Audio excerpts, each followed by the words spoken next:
Selamat pagi. Ini lagi mati saksofonnya Dori Wirawan. Hanya rindu Atmes.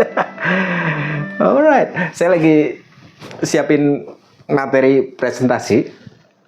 Nah, beberapa hari yang lalu waktu melatih teknik presentasi ya untuk kapasitas building training the trainer. Ada yang tanya bagaimana membuat sebuah presentasi itu menarik ya. Tentu ada 3 hal besar ya, karena itu menyangkut sisi orang, sisi teknis, dan sisi delivery ya. Kita bahas sisi personnya dulu. Pilar ini penting. Jadi bagaimana membuat satu presentasi menarik dari sisi orang.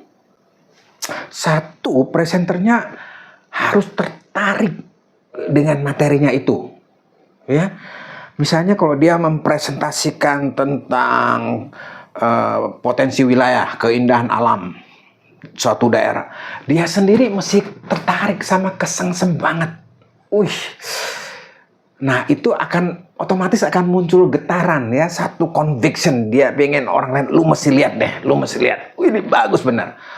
Kalau dia tidak tertarik ya susah ya. Nah tidak hanya objek wisata aja, bidang lain mau kuliner atau produk manufacture lainnya, presenternya harus tertarik dengan produk, ide atau gagasan itu. Barulah dia bisa kayak fully charged ya, sehingga diomong itu bisa kayak listrik menyetrum, electrifying. Jadi satu, dia harus tertarik. Nomor 2, harus ada ownership. Maksudnya gini, kalau si A atau saya atau kawan-kawan mempresentasikan satu produk, katakanlah ya obat atau vitamin pelangsing tubuh yang punya sertifikat di Amerika, FDA, di Eropa, di mana-mana gitu ya. Tapi yang presenternya sendiri 125 kilo. Sehebat apapun obat itu, kalau dia tidak ada ownership, nggak akan greget. Makanya ada istilah kalau presentasi yang berhasil, we are the first buyer. Kita menjadi pembeli pertama sebelum present out, sebelum selling out, ya kan?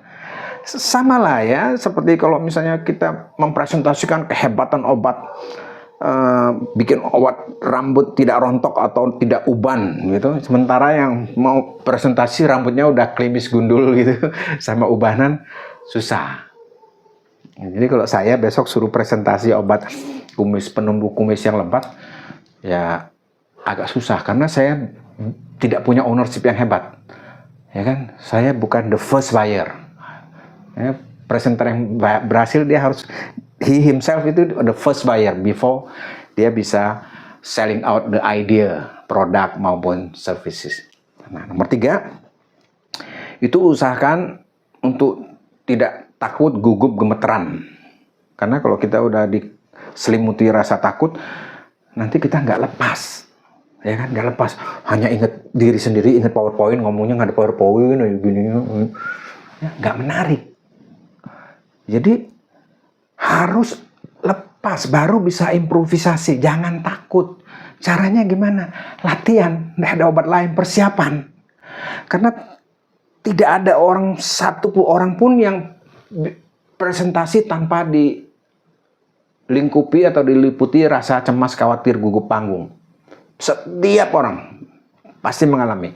Kadarnya aja yang berbeda sesuai dengan jam terbangnya. Jadi semakin kita latihan jam terbang, pupuk, perbaiki atau poles, lama-lama itu kita bisa menguasai. Dan itu pekerjaan seumur hidup. Itu nggak bisa 2 hari yang lalu presentasinya mantep banget, excellent gitu, terus berarti lusanya pengalaman itu akan sama. Enggak, panggung berbeda, audiens berbeda, experience berbeda. Jadi orang yang udah sering presentasi pun dia harus keep on learning, keep on practicing. Oke? Jadi kalau ingin presentasi lebih baik, perhatikan dulu sisi orangnya itu ya tuh. Dia harus tertarik, ada ownership dan tidak takut. Saya Hendrik Lim, salam Inspiru. Inspire you to become bigger than life.